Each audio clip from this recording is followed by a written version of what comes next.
Assalamualaikum warahmatullahi wabarakatuh. Alhamdulillah, alhamdulillahi rabbil alamin. Wassalatu wassalamu ala asyrafil anbiya'i wal mursalin wa ala alihi wa sahbihi ajma'in, amma ba'du. Para jamaah yang dirahmati Allah, pada kesempatan ini sedikit kita berbicara tentang sifat Allah yang ketiga, yaitu sifat baqa. Para jamaah yang dirahmati Allah,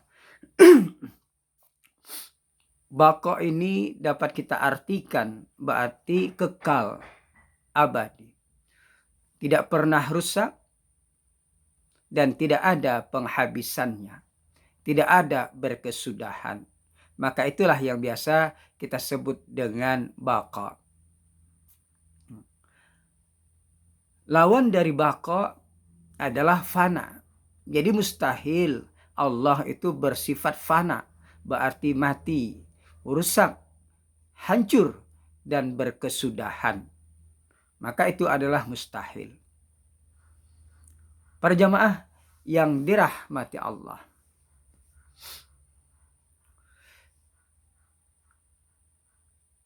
baqa ini dapat terbagi menjadi dua. Yang pertama adalah baqaul hakiki.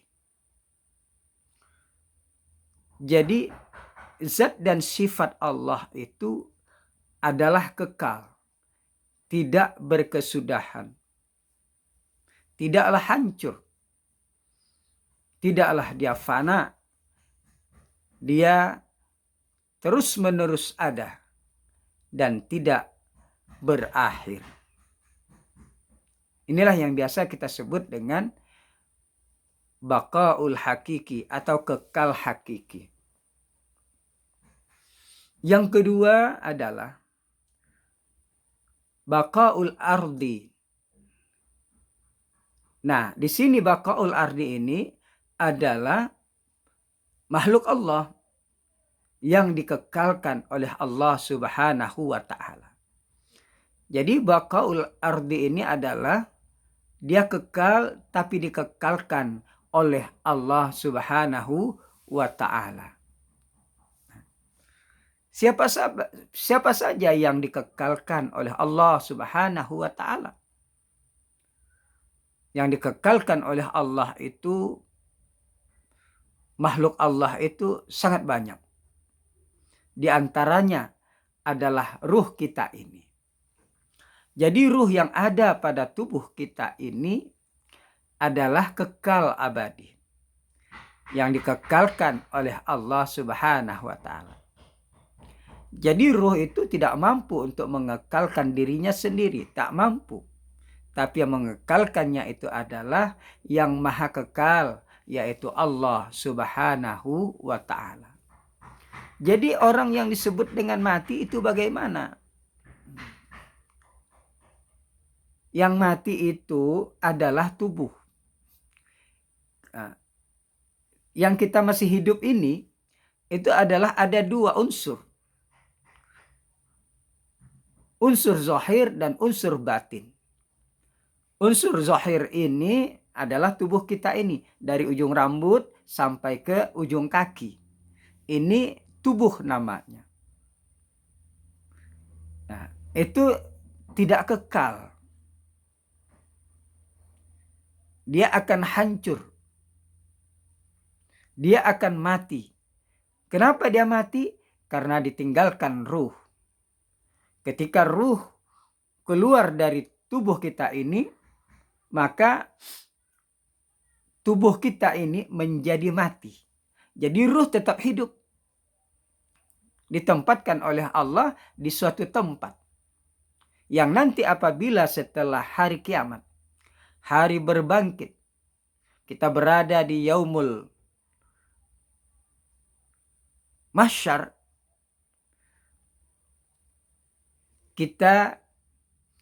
ruh kita itu dimasukkan kembali ke tubuh kita. Walaupun yang sudah hancur, tapi ada satu. Tubuh kita yang tidak hancur itu adalah tulang ekor kita. Yang di belakang ini, tulang ekor itu adalah kekal, yang dikekalkan oleh Allah Subhanahu wa Ta'ala. Dari situlah nanti ruh masuk. Ruh yang berterbangan ditiup trompet oleh malaikat Israfil, maka ruh itu berterbangan masing-masing menuju jasadnya yang lalu.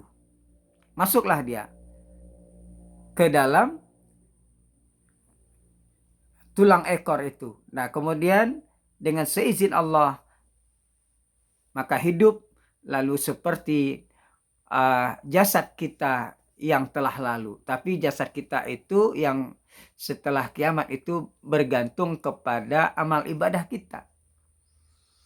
Ada kadang-kadang yang berupa babi wajahnya, ada yang perutnya besar, ada yang seperti monyet. Wajah kita bergantung kepada amalan-amalan kita di dunia ini.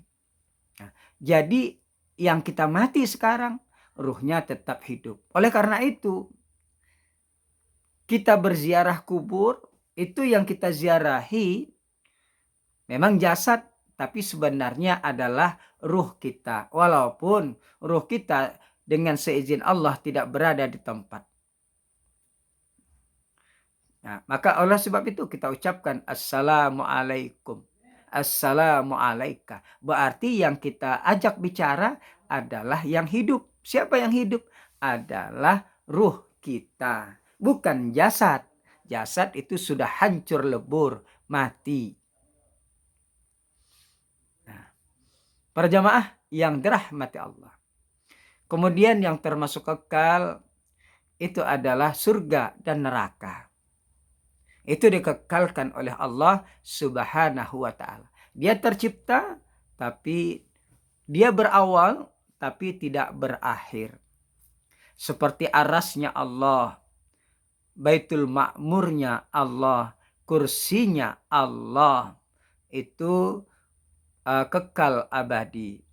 Yaitu baqaul ardi, dia kekal, tetap dia kekal dan dikekalkan oleh Allah Subhanahu wa Ta'ala.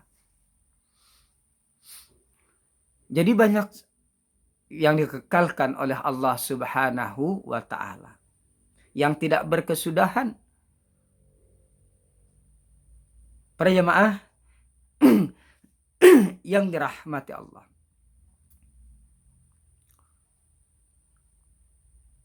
Jadi kita semua kalau tanpa seizin Allah, ya mati. Tidak kekal. Sebagaimana Allah telah berfirman, Kullu man 'alaiha fan wa yabqa wajhu rabbika dzul jalali wal ikram. Semua yang ada di bumi akan binasa, kata Allah. Dan tetap kekal zat Tuhanmu yang mempunyai kebesaran dan kemuliaan. Quran Surah Ar-Rahman ayat 26 dan 27. Jadi yang kekal abadi itu adalah zat Allah kita. Nah, zat Tuhan kita yaitu Allah. Kita sebenarnya tidak kekal. Tapi kalau Allah berkehendak untuk mengekalkan kita, diantaranya adalah ruh kita, tulang ekor kita, jasad yang utuh dikekalkan oleh Allah, jasad-jasad para wali atau orang yang dikehendaki oleh Allah, jasad para nabi, para rasul yang dikehendaki oleh Allah, maka itu kekal abadi. Ketika dia berbangkit, langsung ruh langsung masuk ke tubuh yang utuh itu. Seperti arasnya Allah, kursinya Allah, Baitul Ma'murnya Allah, itu yang dikekalkan oleh Allah Subhanahu wa Ta'ala. Mereka tidak mampu mengekalkan dirinya sendiri, tapi karena Allah lah yang menghendaki, mereka semua itu adalah kekal. Para jamaah yang dirahmati Allah, hanya ini yang dapat kami sampaikan. Mudah-mudahan ada manfaatnya kepada kita semua. Dan mudah-mudahan kita tetap beriman dengan kekekalan Allah Subhanahu wa Ta'ala. Karena Allah berbeda dengan makhluknya. Makhluk dapat kekal disebabkan Allah lah yang memberikan kekekalan. Makhluk bersifat fana, hancur, karena Allah lah juga yang berkehendak. Maka kita yakinkan bahwa Allah itu adalah maha kekal, dan mudah-mudahan kita tergolong orang-orang yang beriman kepadanya. Saya akhiri, wallahul muwaffiq ila aqwamit thoriq. Assalamualaikum warahmatullahi wabarakatuh.